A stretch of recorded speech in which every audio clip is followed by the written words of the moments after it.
किसी गांव में एक आलू रहता था। आलू बड़ा ही ज्ञानी था। एक दिन आलू अपनी पत्नी से बोला, बहुत ही दिनों से मेरे दोस्त की कोई खबर नहीं मिली। मैं कल सुबह ही उसे मिलने के लिए उसके गांव की तरफ निकल जाऊंगा। आज सुबह से ही मेरी बाएं आंख फड़क रही है। पता नहीं क्यों, कुछ डर सा लग रहा है। ऐसा लगता है कि कुछ अनहोनी होने वाली है। आप मुझे छोड़कर कहीं मत जाइए।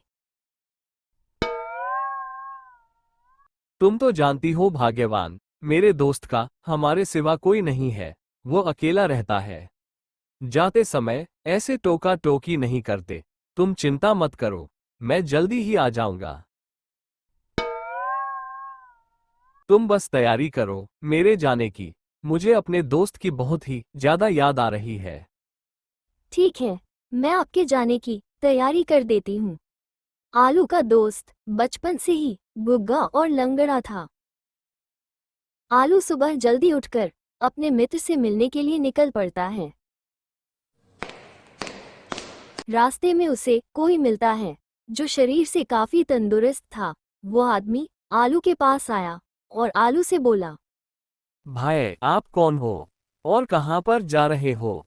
मेरा नाम आलू है और मैं अपने मित्र के घर सोनपुर जा रहा हूँ। मेरा नाम काल है और मुझे भी सोनपुर ही जाना था, लेकिन मुझे सोनपुर का रास्ता ठीक से पता नहीं है। क्या मैं भी आपके साथ चल सकता हूँ? आपकी बड़ी मेहरबानी होगी। हाँ हाँ, आप मेरे साथ चलिए, मुझे भी अच्छा लगेगा। मैं अकेला रास्ते में बोर हो जाऊंगा। एक से भले दो। अगर आप मेरे साथ चलोगे तो कब हम पहुंच जाएंगे हमें पता भी नहीं चलेगा। और फिर वो दोनों सोनपुर की तरफ जाने लगते हैं। काल बड़ा अजीब सा नाम है। ये कैसा नाम हुआ? खैर, मुझे क्या करना है? और फिर आलू ने काल से कुछ भी नहीं पूछा और फिर वो दोनों धीरे धीरे आगे बढ़ने लगे कि तभी एक छोटा सा गांव आया। भाई आलू, तुम आगे बढ़ो। मुझे इस गांव में किसी को कुछ संदेश देना है। मैं बस संदेश देकर थोड़ी देर में ही तुम्हें मिलता हूँ। मैं काफी थक चुका हूँ। मैं थोड़ी देर यही इस पेड़ के नीचे आराम कर लेता हूँ। तुम संदेश देकर आओ, फिर हम साथ में चलते हैं। हाँ बिल्कुल, आप आराम करिए। मैं बस अभी थोड़ी देर में आता हूँ। फिर आलू पेड़ के पास बैठकर आराम करने लगा और वो आदमी वहां से चला गया। तभी वहां पर लोगों के चिल्लाने की आवाज सुनाई दी कि एक जंगली जानवर ने किसी आदमी के प्राण ले लिए। कि तभी वो काल वापस आता है। चलो मित्र, आगे बढ़ते हैं। हाँ हाँ चलो। तुमने संदेश बहुत ही जल्दी पहुंचा दिया। हाँ, मुझे जिस आदमी से मिलना था वह मुझे पास में ही मिल गया और मैं उसे संदेश देकर तुरंत ही लौट आया। चलो अब हम अपनी यात्रा शुरू करते हैं। और फिर वो दोनों आगे बढ़ते हैं। मित्र, अब रात होने वाली है और पूरा दिन चलकर मैं काफी थक भी चुका हूँ और शायद तुम भी थक चुके होंगे। क्यों ना हम आज रात यहीं पर रुक जाए और कल सुबह आगे बढ़े। हाँ, तुम सही बोल रहे हो। आज रात हम यहीं पर रुक जाते हैं और इसी बहाने प्रभु के दर्शन भी कर लेंगे।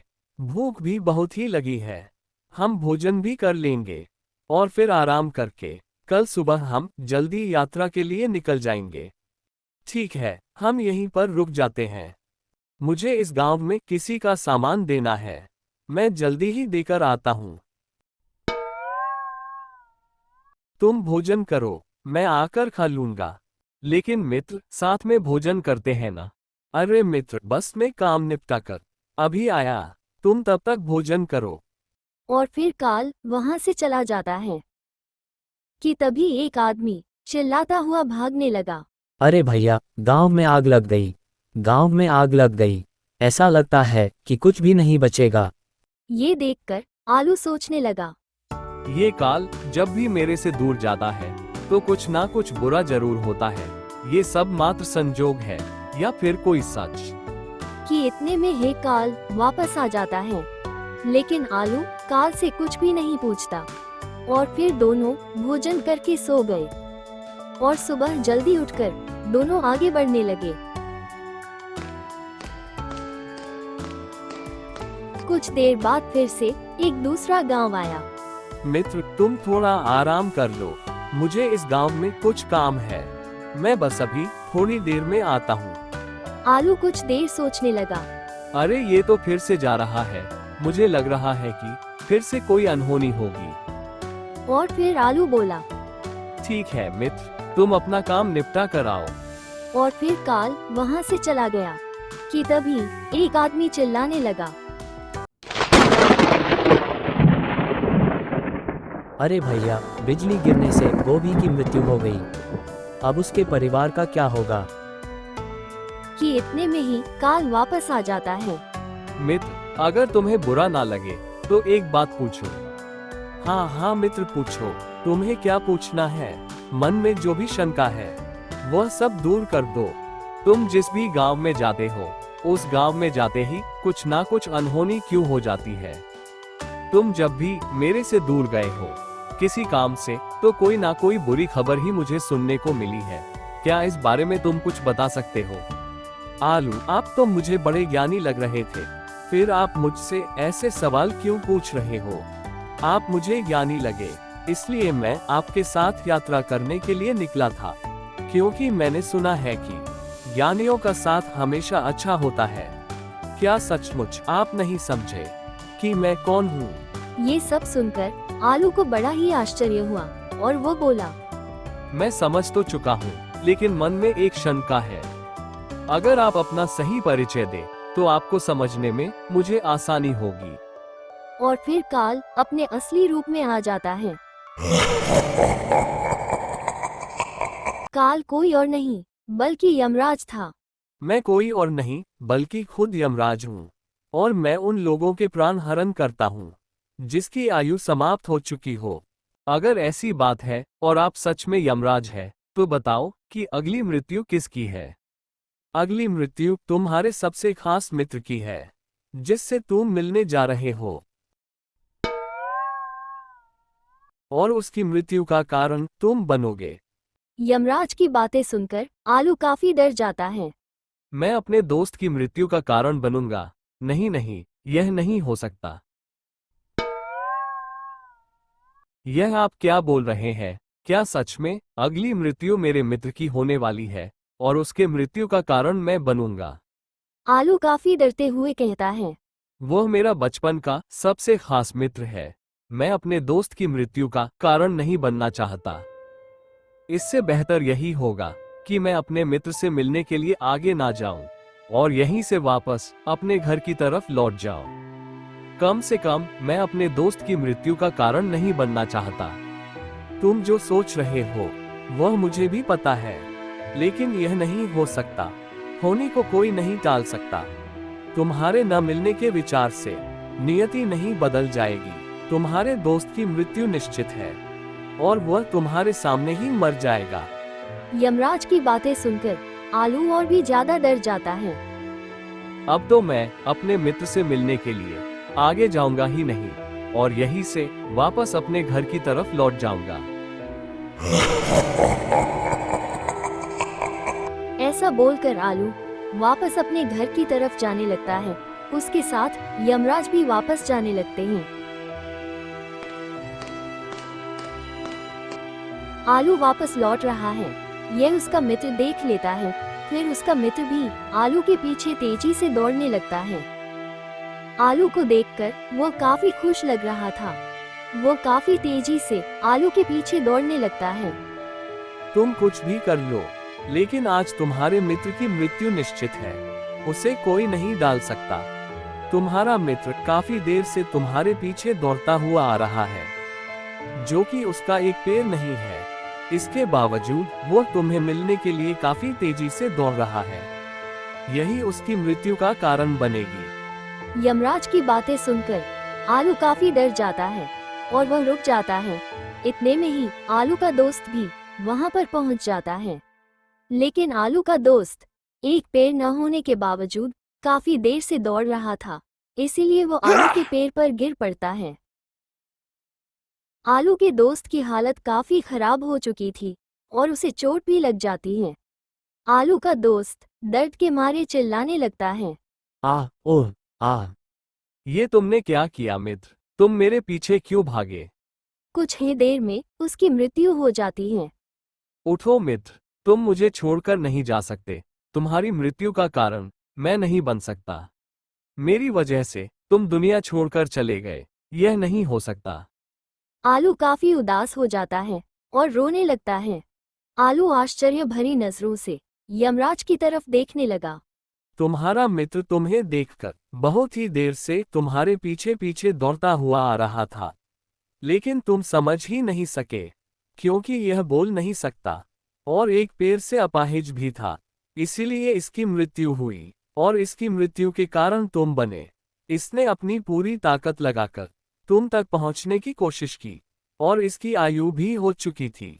और तुम तो जानते ही हो कि बुढ़ापे में शरीर में शक्ति नहीं होती। इसीलिए इसकी हृदय गति रुकने से इसकी मृत्यु हो गई और इसकी मृत्यु की वजह तुम बने, क्योंकि वह तुम्हारे पीछे भागता हुआ तुम्हें मिलने आ रहा था।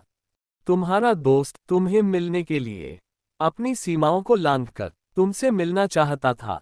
आलू रोते हुए कहता है, अगर मृत्यु मेरे मित्र की होनी थी तो तुम शुरुआत से मेरे पीछे क्यों चल रहे थे?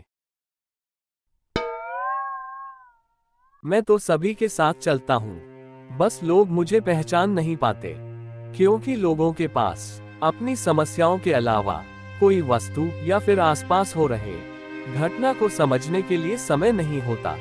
तो क्या तुम मुझे बता सकते हो कि मेरी मृत्यु कब और कैसे होगी?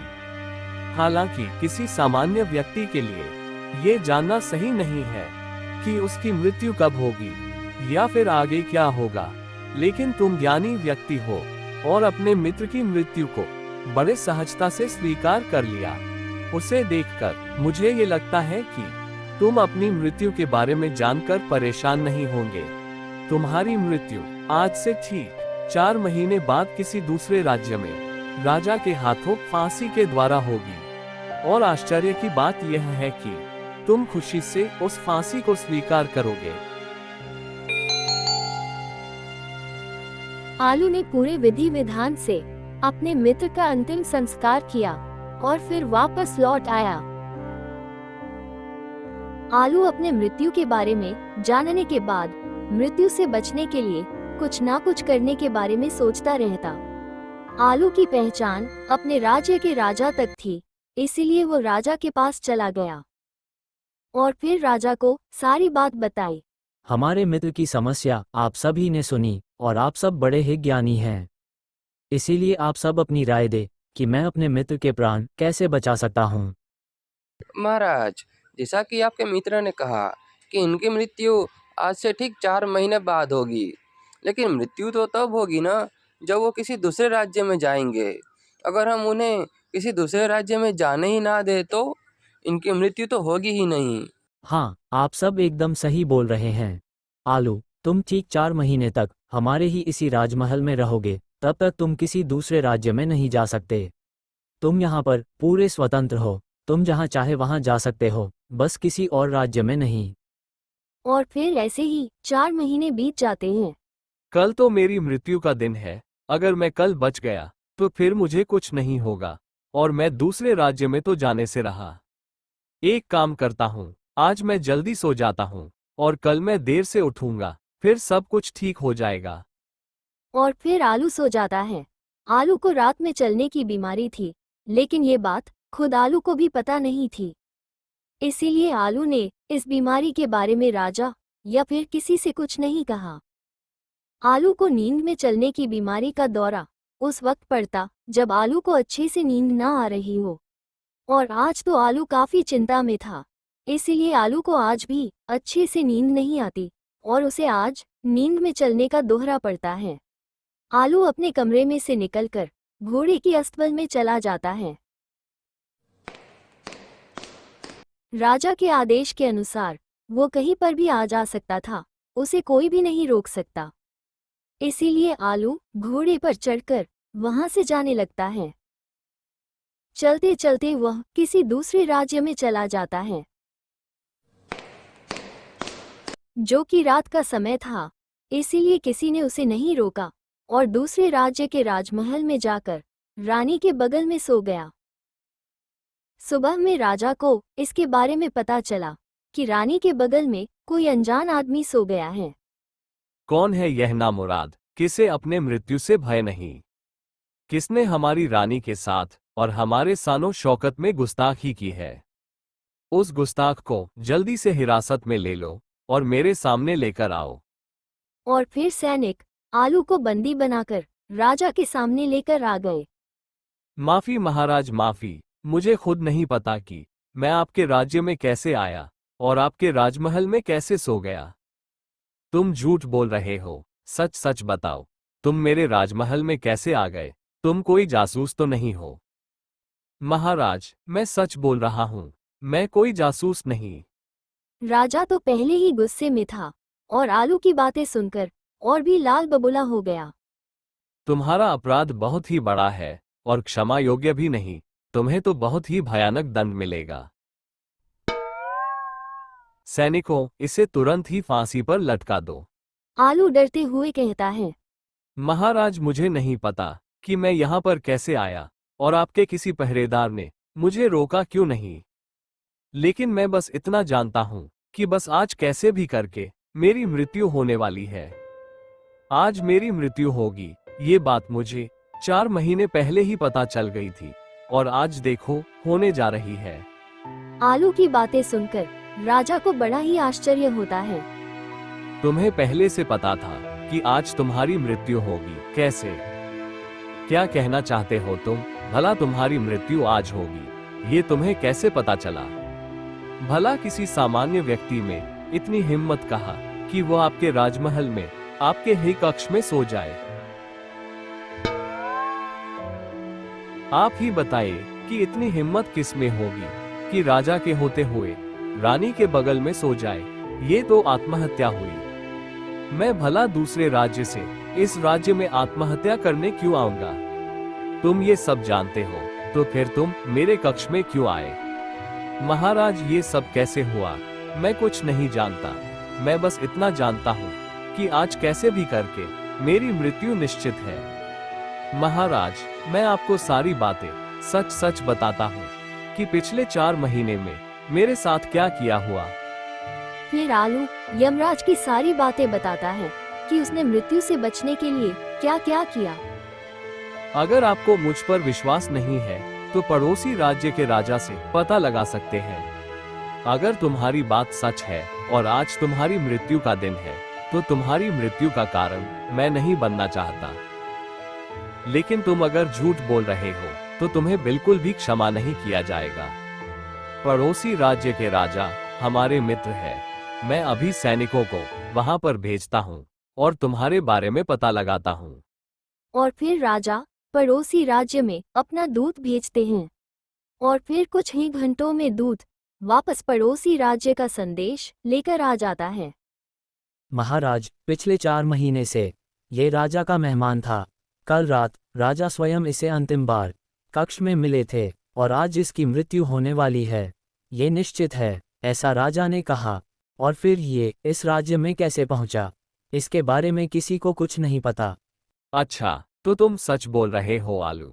तुम्हारे अनुसार आज तुम्हारी मृत्यु निश्चित है, लेकिन तुम्हारी मृत्यु का कारण मैं नहीं बनना चाहता। मुझे लग रहा है कि आलू को फांसी की सजा देना ठीक नहीं है, लेकिन मैंने एक बार कह दिया, अगर नहीं दूंगा तो ये भी ठीक नहीं होगा। समस्या यह है कि अगर इसे फांसी नहीं दी जाएगी तो यह नियमों के विरुद्ध होगा, और अगर आलू को फांसी दी जाए तो आलू के साथ अन्याय होगा, जो मैं कभी अन्याय होने नहीं दूंगा। महाराज, आलू को पतले कच्चे धागे से फांसी लगवा दे, इससे आपका मान भी बना रहेगा और इससे दंड भी मिल जाएगा और यह मरेगा भी नहीं, तो इसके साथ अन्याय नहीं होगा। दरबारी की बात महाराज को अच्छी लगती है। तुम बिल्कुल ठीक बोल रहे हो, ऐसा करने में कुछ गलत नहीं है। राजा की बात सुनकर आलू बहुत खुश हो जाता है। महाराज, आपकी जय हो और आपकी न्याय की भी जय हो। मैं आपके न्याय से बहुत ही खुश हूँ। मुझे पूरा विश्वास है कि पतले कच्चे धागे से मेरी मृत्यु नहीं होगी। मैं खुशी खुशी आपकी इस सजा को स्वीकार करता हूँ। जैसे ही आलू को फांसी दी गई कि पतला कच्चा धागा टूट गया लेकिन धागा टूटने से पहले उसने अपना काम कर दिया, जो कि धागा काफी पतला था। इसकी वजह से आलू का गला कट गया और इसकी वजह से आलू की मृत्यु हो गई। विश्वास नहीं होता कि कच्चे धागे से किसी की मृत्यु भी हो सकती है। राजा ये सब देखकर काफी उदास हो गया। अब राजा को समझ आ चुका था। नियति ने अपना काम कर दिया। जो होना होता है वो होकर ही रहता है, उसे कोई नहीं बदल सकता। हम चाहे जितनी भी सावधानी कर ले, हम नियति को बदल नहीं सकते।